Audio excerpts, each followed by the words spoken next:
ઓલું ગીત સાંભળ્યું ને આપણે, એક બિલાડી જાડી એને પહેરી સાડી, સાડી પહેરી ફરવા ગઈ, તળાવમાં એ તરવા ગઈ, તળાવમાં તો મગર, બિલીને આવ્યા ચક્કર, પછી એડો છૂટી ગયો, મગરના મોંમાં આવી ગયો, મગરના મોંમાં આવી ગયો અને બિલાડી બેન ગભરાઈ ગયા.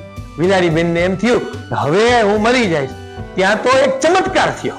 કેવો ચમત્કાર થયો? એક ચકલી બેન ઉડતા ઉડતા આવ્યા, ચી ચી ચી ચી ચી, ચકલી બેન ઉડતા ઉડતા આવ્યા અને મગરભાઈએ જેવો છેડો પકડેલો હતો ને તો મગરભાઈના માથે ચાંચ મારી, ચી ચી ચી ચી ચી ચી ચી ચી, એટલે મગરભાઈનું મોઢું ખુલી ગયું અને બિલાડી બેનની સાડીનો છેડો છૂટી ગયો. બિલાડી બેન ભાગી ગયા, બચી ગયા. બિલાડી બેન તો રાજી થઈ ગયા, કરતા ભાગી ગયા. પછી એક દિવસની વાત છે, ચકલી બેન એ બહુ તરસ લાગી હતી. ગળું સુકાતું હતું ચકલી બેન નું, અને બહુ તરસ લાગી હતી. એટલે ચકલી બેન તળાવમાં પાણી પીવા માટે ગયા. પાણી પીધું ને બહુ મજા આવી, પણ પાણી પીતા પીતા પીતા પીતા અંદર પાણીમાં વયા ગયા.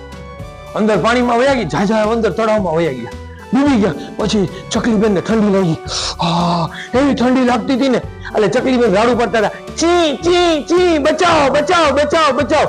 તો બિલાડી બેન ત્યાંથી નીકળ્યા, મ્યાઉ મ્યાઉ મ્યાઉ મ્યાઉ મ્યાઉ મ્યાઉ.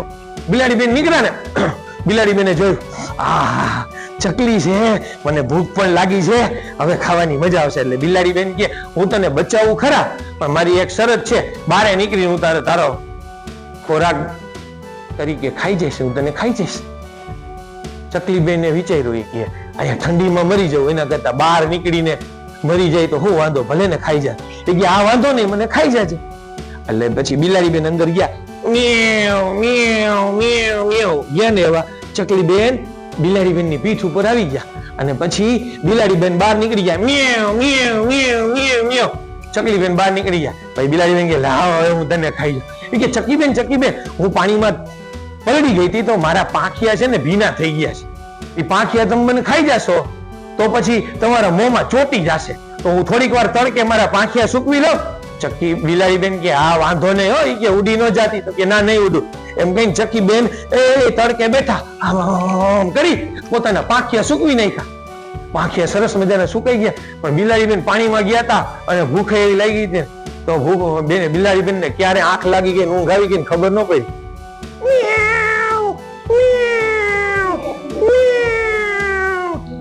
બિલાડી બેન સુઈ ગયા.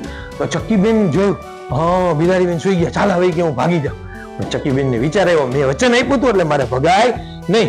એટલે એને બિલાડી બેન ને ઉઠાડ્યા, એ બિલાડી બેન ઉઠો, ચાલો મારા પાંખિયા સુકાઈ ગયા. હા મને ભૂખ પણ લાગી, હું તને ખાઈ જાવી. કે ઉભા રહ્યો, તમને યાદ છે થોડાક દિવસ પહેલા તમે સાડી પહેરીને નીકળ્યા હતા તે તમારે સાડીનો છેડો મગરના મોંમાં આવી ગયો હતો? કે હા, ત્યારે તમને એક ચકલીએ બચાવી હતી. ચકલીએ મગરને ચાંચ મારી અને તમારો સાડીનો છેડો છોડાવ્યો તો તમને યાદ છે? બિલાડી બેન કે હા. એ કે ઈ ચકલી હું જ છું. કે તું છો ઈ ચકલી? હા ઈ કે હું જ છું ઈ ચકલી. કે સાચું બોલસ? હા હું સાચું બોલું છું, હું ઈ જ ચકલી છું. કે બિલાડી બેન કે સાચું કહેશ ને? તો કે હા.